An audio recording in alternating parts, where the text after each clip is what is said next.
കേന്ദ്രം ഭരിക്കുന്ന ബി.ജെ.പിയും കേരളം ഭരിക്കുന്ന CPM-ഉം തോറ്റുപോയൊരു സംഭവത്തിൽ രണ്ടിടത്തും പ്രതിപക്ഷമായ കോൺഗ്രസ് കളം നിറഞ്ഞു കളിക്കുകയാണ്.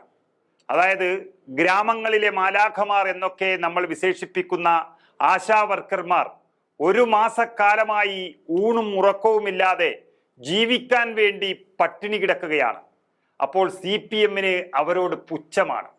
ഒരു കാലത്ത് അംഗനവാടി ജോലിക്കാരെയും ആശാവർക്കർമാരെയും ഒക്കെ തലയിൽ വെച്ചുകൊണ്ട് നടന്ന CPM-നും CITU-വിനും ഇപ്പോൾ അവരെ കാണുന്നത് തന്നെ പുച്ഛമാണ്. അധിക്ഷേപിച്ച് നടക്കുകയാണ് CITU നേതാക്കൾ ആശാവർക്കർമാരെ. BJP ആണെങ്കിൽ സുരേഷ് ഗോപിയെ പോലെയുള്ള നടന്മാരെ അവിടത്തേക്ക് അയച്ച് ഒന്ന് സുഖിപ്പിച്ച് വിടുകയുമാണ്. പക്ഷെ ഇതിനൊന്നും പരിഹാരമാകുന്നില്ല. ഇപ്പോഴും തെരുവിൽ കിടക്കുകയാണ് ആ പാവങ്ങൾ. അപ്പോഴാണ് ചരിത്ര ദൗത്യം നിറവേറ്റാൻ കോൺഗ്രസ് അതിൻ്റെ ഉത്തരവാദിത്വം ഏറ്റെടുക്കുന്നത്. ചെറിയ രീതിയിലല്ല, അതിശക്തമായി തന്നെ ലോകസഭയിൽ അടിയന്തര പ്രമേയം അവതരിപ്പിക്കുകയാണ് കോൺഗ്രസ്. ആ ലോകസഭയിൽ കഴിഞ്ഞാൽ രാജ്യസഭയിലേക്കും ഈ പ്രതിഷേധം നീങ്ങുമെന്നാണ് അറിയുന്നത്.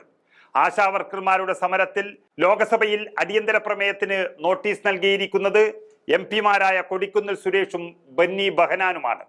കഴിഞ്ഞ ഒരു മാസക്കാലമായി തിരുവനന്തപുരത്തെ സെക്രട്ടേറിയറ്റിന് മുന്നിൽ ആശാവർക്കർമാർ വിവിധ ആവശ്യങ്ങൾ ഉന്നയിച്ചുകൊണ്ട് നടത്തിവരുന്ന സമരം ലോകസഭയിൽ ഉന്നയിക്കാനാണ് അടിയന്തര പ്രമേയം എന്ന അത്യാവശ്യ ഘട്ടം കോൺഗ്രസ് ഉപയോഗപ്പെടുത്തിയിരിക്കുന്നത്. അതിനാണ് നോട്ടീസ് നൽകിയിരിക്കുന്നത്.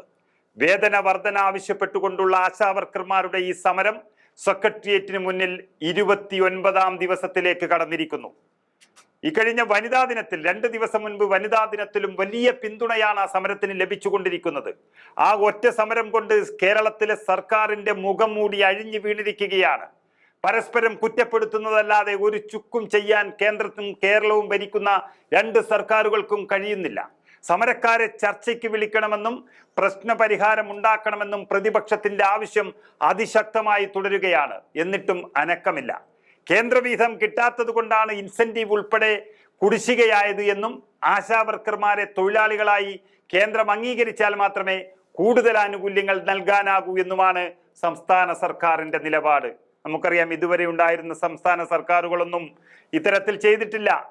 ഓരോ മന്ത്രിമാർക്കും അല്ലെങ്കിൽ ഓരോ ഭരണത്തിൽ ഉൾപ്പെടുന്ന ഓരോ ആളുകൾക്കും അവരുടെ പദവിയേക്കാളും എത്രയോ വലിയ രീതിയിൽ വാഹനങ്ങൾ അടക്കം വാങ്ങിച്ചു കൊടുക്കുന്ന സർക്കാർ, അനാവശ്യ ചെലവുകൾക്ക് വേണ്ടി കോടിക്കണക്കിന് രൂപ വിട്ടുകൊടുക്കുന്ന സർക്കാർ, പാവം ആശാവർക്കർമാർ തെരുവിൽ കിടക്കുമ്പോഴും 10 പൈസ വർദ്ധിപ്പിക്കാനോ ഉള്ള 7000 രൂപ തന്നെ മര്യാദക്ക് നൽകാനോ അവർക്ക് സാധിക്കുന്നില്ല എന്നുള്ളത് ലോകസഭയിലും രാജ്യസഭയിലും മുഴങ്ങാൻ പോവുകയാണ് കോൺഗ്രസിന്റെ നേതൃത്വത്തിൽ.